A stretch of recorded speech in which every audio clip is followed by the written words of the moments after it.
তারেক রহমান আসবে বগুড়ায়, এটি আমাদের জন্য শুধু না, বিএনপি নেতাকর্মীদের জন্য শুধু না, বগুড়াবাসীর জন্য একটা সুসংবাদ, আনন্দের সংবাদ। দীর্ঘ 18 বছর পর তিনি বগুড়ায় ফিরছে। সেন্টারি অনেক মিডিয়া কিন্তু থাকবে, কিন্তু আমরা চাই আমাদের বগুড়ার মিডিয়ারা দীর্ঘদিন ধরে আমাদের প্রিয় নেতা জনাব তারেক রহমানের সঙ্গে আপনার স্বসাক্ষাৎ আপনাদের হয়নি। সেক্ষেত্রে আমরা প্রায়োরিটি দিব যে আপনারাও শাহবাগ দিয়ে থাকবেন। আমাদের একটা আনন্দের সংবাদ আমরা পেয়েছি, সেটি হলো দীর্ঘ প্রায় 20 বছর পরে আমাদের বিএনপি ভারপ্রাপ্ত চেয়ারম্যান, আমাদের বগুড়ার সন্তান, আমাদের বগুড়ার মানুষের প্রিয় ভাই, প্রিয় সন্তান, তিনি বগুড়ায় আসছেন।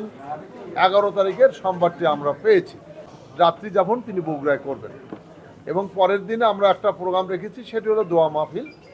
দোয়া মাহফিলটা হলো আমাদের সাবেক প্রধানমন্ত্রী, আমাদের দেশনেত্রী বেগম খালেদা জিয়ার জন্য আমরা দোয়া মাহফিলের আয়োজন করেছি।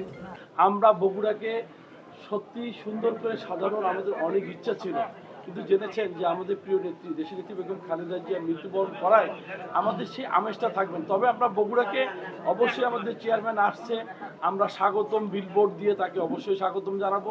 আর আপনারা জানেন তিনি শুধু বগুড়ারই কিন্তু সন্তান না, তিনি বগুড়ার সন্তান, পাশাপাশি সারা বাংলাদেশের জাতীয় নেতা।